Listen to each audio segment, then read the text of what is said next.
perkenalkan nama saya Ladun Yanto Karoma.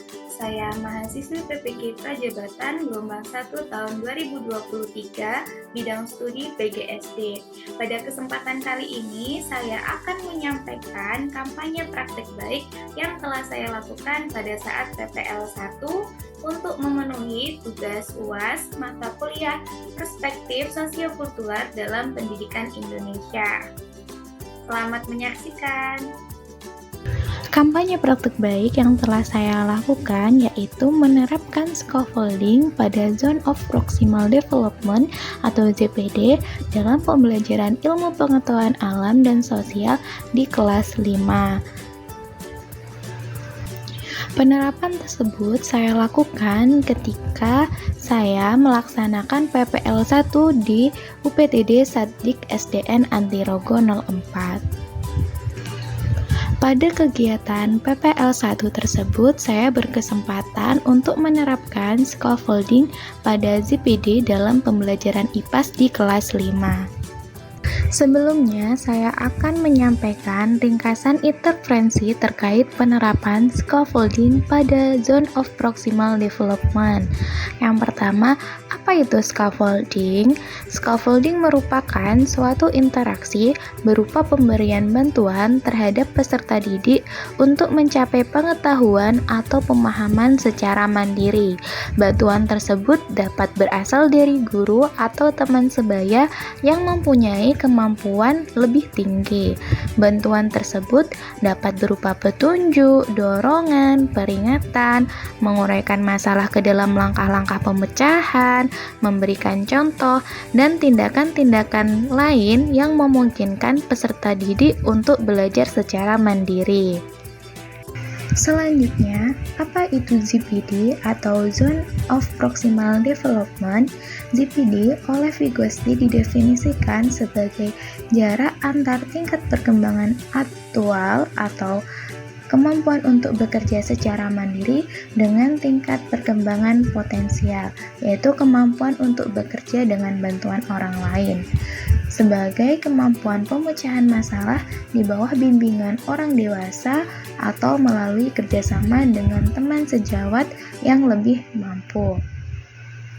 Pengertian tersebut saya kutip dari Silver tahun 2011. Lalu, bagaimana hubungan scaffolding dan ZPD? Nah, scaffolding berhubungan erat dengan ZPD. Scaffolding berarti mengubah tingkat dukungan pada proses pembelajaran seseorang yang lebih terampil, yaitu dari guru atau teman sejawat, menyesuaikan jumlah bimbingan sesuai dengan kinerja peserta didik. Nah, ketika peserta didik mempelajari sebuah tugas baru, orang yang lebih terampil dapat melakukan pengajaran langsung. Seiring meningkatnya kompetensi peserta didik, bimbingan yang diberikan lebih sedikit. Scaffolding sering digunakan untuk membantu peserta didik mencapai batas atas dari ZPD. Menurut saya, scaffolding ini dapat menjadi metode pembelajaran yang efektif dalam pembelajaran IPA, sehingga saya menerapkan scaffolding atau pemberian dukungan ini pada pembelajaran IPAS di kelas 5. Penerapan scaffolding pada Zone of Proximal Development dalam pembelajaran IPAS di kelas 5 saya terapkan pada materi cara mendapatkan energi listrik. Nah, model yang saya gunakan yaitu model pembelajaran kooperatif learning. Adapun metodenya yaitu metode scaffolding, ceramah, tanya jawab, diskusi, demonstrasi, eksperimen, dan presentasi. Scaffolding diterapkan ketika peserta didik melakukan eksperimen dan berdiskusi dengan kelompok. Guru melakukan perjalanan pada setiap kelompok untuk mengkonfirmasi dan memberikan bimbingan terhadap hal-hal yang belum dipahami oleh peserta didik. Saya memberikan bimbingan kepada peserta didik, kemudian mengurangi bimbingan tersebut hingga peserta didik dapat menyelesaikan permasalahan secara mandiri. Selain itu, saya juga menggunakan metode pembelajaran yang bervariasi.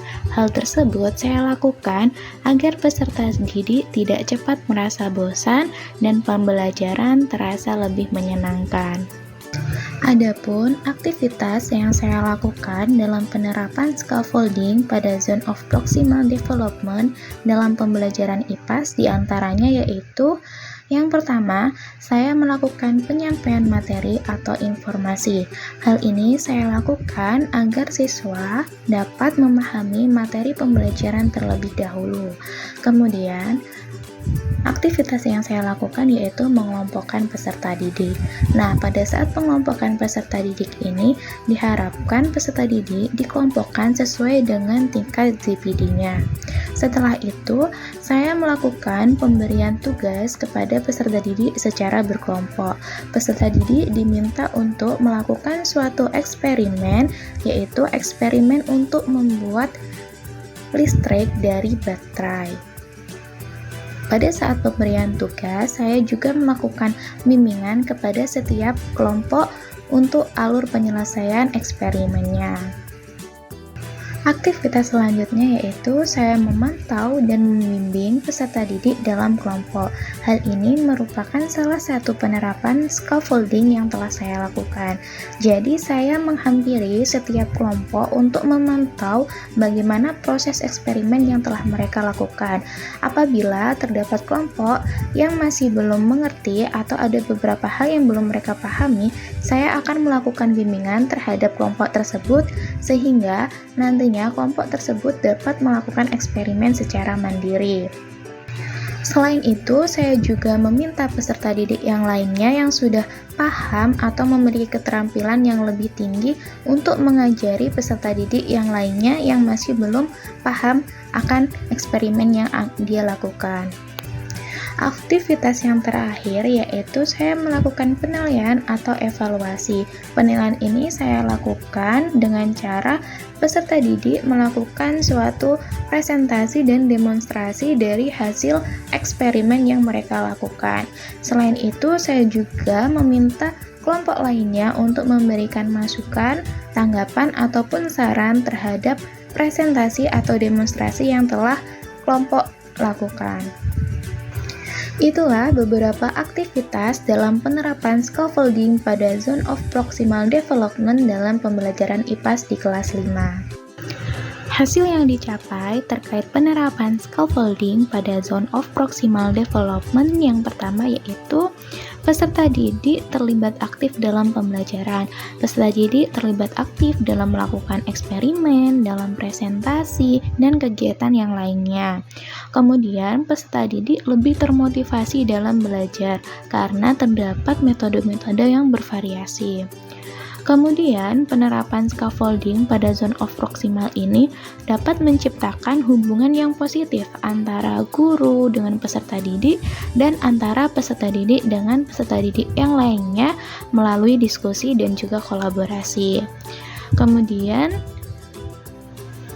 penerapan scaffolding ini juga menciptakan lingkungan yang aman, nyaman, dan berpihak pada peserta didik karena pembelajaran dilakukan atau dilaksanakan sesuai dengan tingkat kemampuan dari peserta didik.